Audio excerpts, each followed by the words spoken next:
Great. So I'll let Robert go ahead and take the mic. He is our Google Plus, everyone's Google Plus expert. Oh, he's giving you a 360-degree tour of his many, many screens. So Robert's going to be doing some screen sharing during this portion. He'll be showing Google Plus. So just bear with us, be a little patient as he does some scrolling and sharing.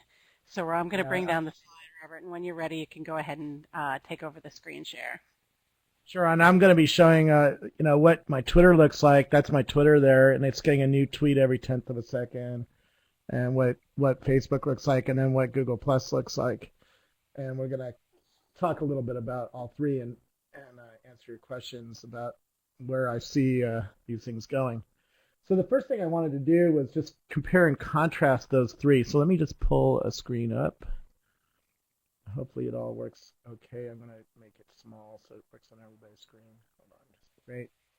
And hopefully it works on everybody's screens. These things are now a new kind of media company. If you compare Yahoo to Facebook, Yahoo is a media company where you have to go to the media. You have to go yahoo.com/sports or yahoo.com/finance to go to the media. And with Facebook and Twitter and Google Plus and LinkedIn that we just heard about, the media comes to you. And it comes to you based on what you've told the systems. And each system wants to know something else, right? Twitter wants to know who you're following. Google Plus wants to know who you're circled and a lot of other things. Facebook wants to know everything about everything. And that lets it bring the media. If you like a sports brand, for instance, it'll bring more items from that sports brand into your view, onto your feed, and onto this new ticker that runs along the right side of the window when I stretch it out a little bit. Hopefully that still works on everybody's screen. And the ticker, so it's good to know what the pieces of these things are so that when you come over to Google Plus, you know what's common about them and what's unusual or different about each system, so you know how to talk about it. So Facebook has in the middle this feed. The feed is decided on by who you're following or who you friended, what brands or what things or what people you liked, and who those things are sharing with you. So if you're friends with me, for instance, and I friend Howard Lindzen, and I share his item in there, it'll show up there. Along the left, you can see that Facebook has events. It has lists of things, which I've created these lists. So Tech Entrepreneurs is a list of all the entrepreneurs that I'm following, and I've put them into a list, and each list has its own feed. So it's like a little mini Facebook with items from Tech Entrepreneurs. And if I switch over to Tech Journalists, I can see items from Tech Journalists. And you can build your own lists of the things and the people and the items you care about. Facebook now has some super lists called Close Friends and Acquaintances. These affect the quantity of posts that get on the feed. So if you put somebody in the Close Friends list, even if they're not a Close Friends, that means you want to see a lot more items from them. If you put them in the Acquaintance feed, you'll get a lot fewer items from them. And if you put them in the family feed, it sets it as a specific kind of person, and you're going to get a lot more items from those people. So when you understand what Facebook is starting to do, starting to understand about you, to bring you media, then it's useful to compare it to like Twitter or Google Plus. And let's go over to Google Plus. So Google Plus has the same idea. It has lists, which they call circles. So I have, again, tech journalists, over here. I have a bunch of photographers. Now we have these new brand pages. So I have lots of brands. And following circles lets you see different kinds of people in a different feed, just like Facebook does. Now, Google Plus doesn't have noise control, and let's spend a second about noise control. Let me show you again with a video camera what my Twitter feed looks like. So Twitter shows you every single post or every single tweet from the people you're following. I'm following 33,000 people, so my stream is very, very fast and very hard to follow. And Facebook could get that kind of noise pretty quickly. And so could Google Plus. Google Plus and Facebook both let you follow up to 5,000 people, which right now is bringing in a new tweet or a new item into my view about every 10 to 30 seconds. And we'll let it run here and see what happens. So there's a new post that somebody just posted. This problem of noise control, it might not sound like a big problem to an average user. Average users only interact with 4 people, and they might only follow 50 people or 200 people on Facebook. But if you are seeing things you don't care about on your screen, you start to build perceptions of what the service is about. Facebook, for instance, if you ask normal people, everyday people, what is Facebook for? They have a very strong perception. It's for passing photos or items to your friends and chit-chatting and talking with people you actually know. People like me do something else, right? I have thousands of inbound now, and I have 50,000 outbound people who are interacting with me. I'm building a media company and a media brand. And I assume that looking at most of your titles, that most of you are trying to build a brand in these things. So I'm going to focus more on that usage of it than on how to build a great thing for your family, right? But Facebook has noise controls. They have algorithms that go through the items, the messages that are being put into the system, and are stripping out most of those items and are not showing most of those items to you. I figure that the average person, like my wife's account, is only getting shown maybe 20% of the actual messages that the people she's friended have actually put into Facebook. It's removing some noise so that she has fewer items, but they're really highly relevant to her, which means that Facebook gets very, very addictive. Some stats that I'm noticing. I have almost about 180,000 followers on Google Plus, and I have 55,000 followers on Facebook. I'm getting more engagement with 55,000 followers on Facebook than I am on Google Plus. This is because the addiction quality of Facebook is much, much higher. Facebook has been around longer. We're on the system longer. And there is more items that we personally feel connected to on Facebook.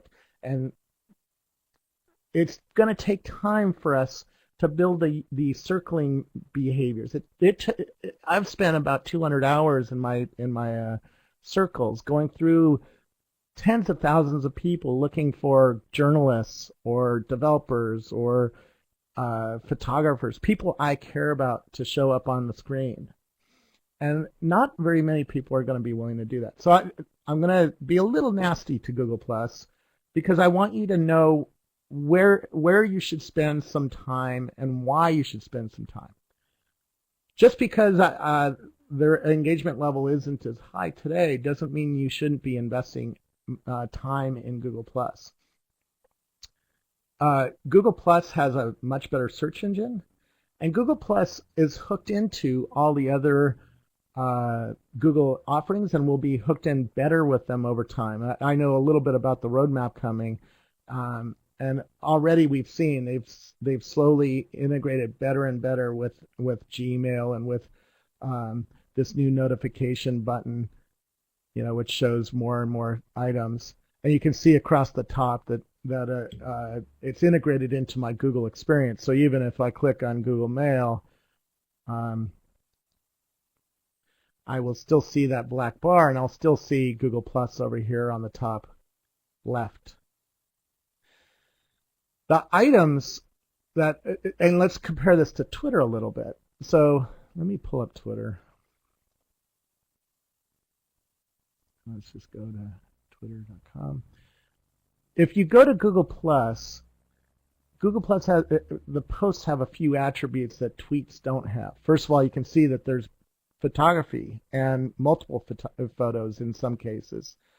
If you scroll down to where there's some engagement, you can see there's pluses on certain items. And I'm not seeing a whole lot of things that I can get some engagement here. Let me see if I can find something.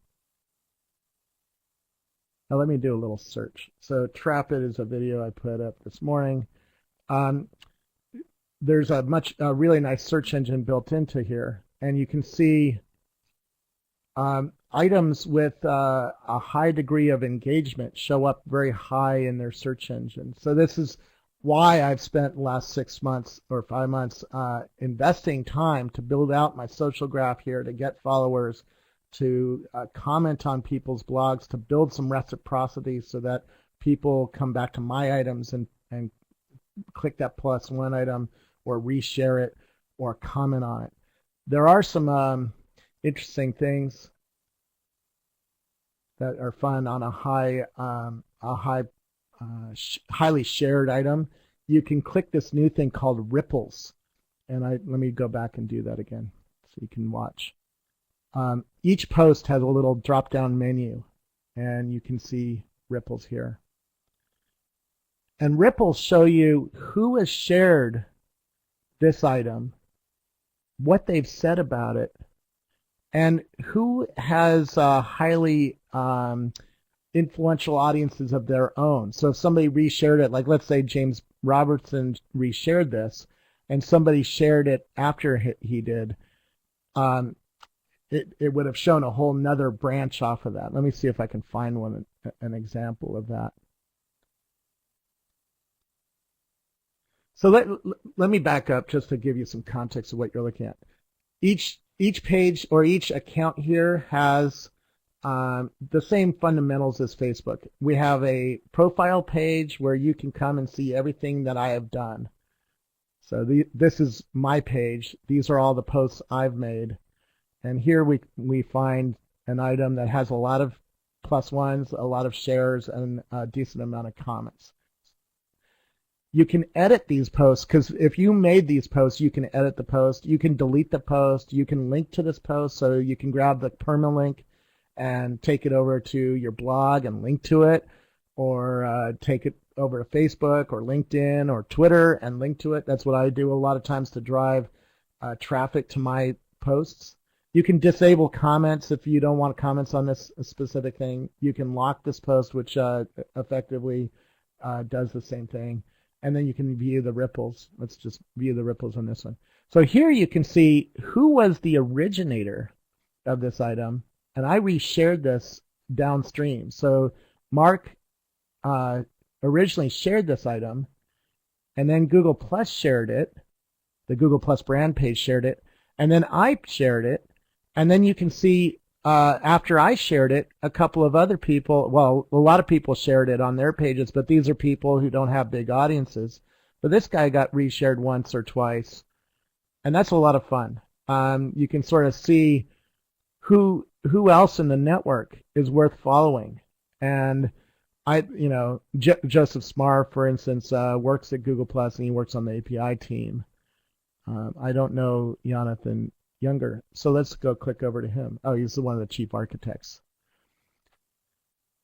On each of these profile pages, by the way, you can see if you're already following him or have already circled him, and you just pass your mouse over the green icon, and you can see which circles you've put him in.